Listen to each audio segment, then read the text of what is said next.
দেহ ও মন দুটি একটি অপরটির সাথে ওতপ্রোতভাবে জড়িত।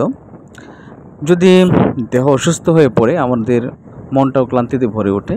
আবার আমাদের মনে যদি মানসিক চাপ, মন খারাপ হয়, সেই কারণে কিন্তু আমাদের দেহ ক্লান্তিতে ভরে ওঠে।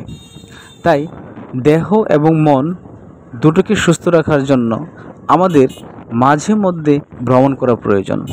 আমরা যদি মাঝে মধ্যে ভ্রমণ করি, একদিকে আমাদের মনেরও প্রশান্তি আসবে, সেই সাথে দেহরও খুব সুন্দর একটি সংবিধান ঘটবে দেহ মনের সাথে।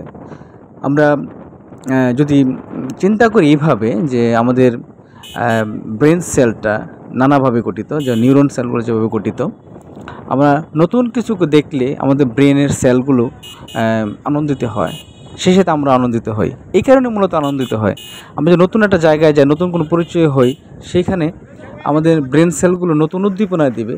সেই উদ্দীপনার কারণে কিন্তু আমরা মানসিকভাবে নতুনভাবে শান্তি পাবো, আর মানসিক উদ্দীপনা আমাদের বেড়ে উঠবে।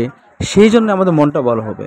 আর আমরা যদি কোনো নির্মল মুক্ত জায়গায় যাই, যেখানে নির্মল বাতাস রয়েছে, নির্মল শুদ্ধ বাতাস রয়েছে, সেখানে আমাদের সেই পরিশুদ্ধ বাতাসগুলো যদি আমরা সেবন করি, দেখা যাবে আমাদের ফুসফুস এবং হার্ট দুটির জন্য খুব ভালো কাজে আসবে।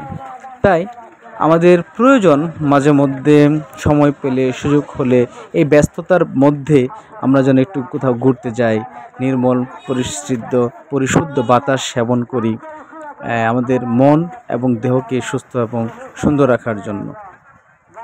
তো আমরা চেষ্টা করব আমাদের এই দেশের সুন্দর দেহ এবং সুন্দর মনের অধিকারী হওয়ার জন্য আমাদের সময় বের করে একটু ঘোরার জন্য, কোথাও বেড়াতে যাওয়ার জন্য আমরা ভ্রমণটাকে বেছে নেব।